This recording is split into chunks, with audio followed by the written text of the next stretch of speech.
Nick Cage's character in I the do movie. too. And I like how they go out to the street. They give Nick gives the money over to Don Cheadle to Cash, and then he's like, "Look, man, with a little bit more help, a little bit more education, you can go. You don't need to be doing this anymore." And he goes, I like how Don Cheadle just looks at him, and this is the authentic part to me that works. He goes, "Wait, you're going to talk to me? You want to save me? You're telling me you want to save me?"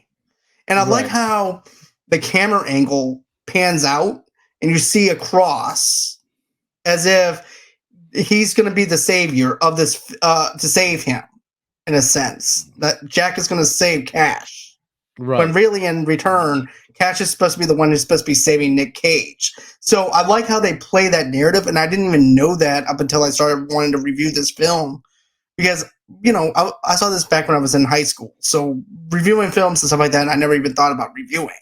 So, and now picking up on that, I thought that was actually clever to actually put that little detail in it. Right. Right.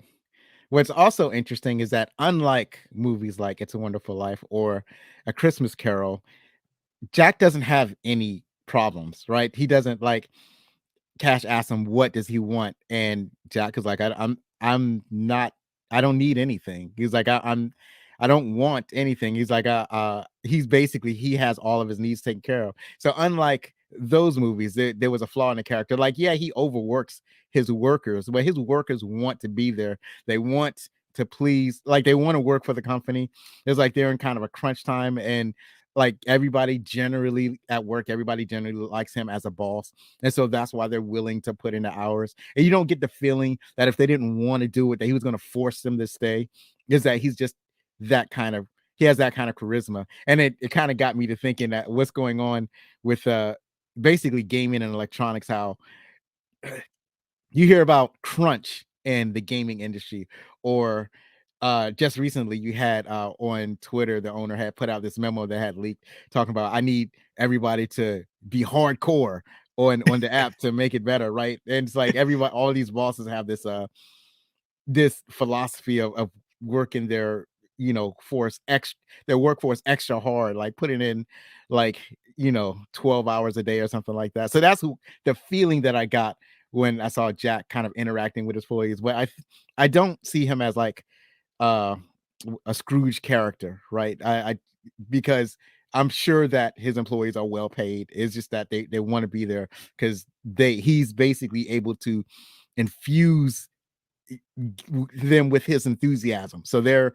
as enthusiastic as he is, and they want to be there. And he's not like the other guy from this is what's it called? This is a Wonderful Life. I don't Yeah, mess up this is the a name of it. wonderful life. Yeah. It's a Wonderful Life, right? So it's not like that guy where he feels like he wants to see what his life would have been like, or he needs to see what his life would have been like had he not tried Chose to a different commit direction. suicide. Right, right. So it's not like he doesn't need any of that. Jack is just carrying on, but he gets it anyway. Right. Because we actually see the fact, like, he's comfortable with his life. He likes his life the way it is because it works. It's what works for him. And he's got a Ferrari. He's got a girl that he can just come up there. Just if he wants an escort or whatever, she's up. She just goes up to his room. And then then you also have these guys who are just greedy for money. That's all it is greed. When you look at this film, it's filled with greed.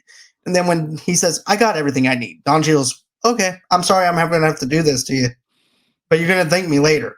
You're going to get a Right. glimpse of what your life would have been." And then I like how he wakes up, and then he's like, "Wait, who's this woman that's on my chest? Where are all these kids coming from?" He's like a fish out of water. And it's just fantastic. The shell shock value of Nick Cage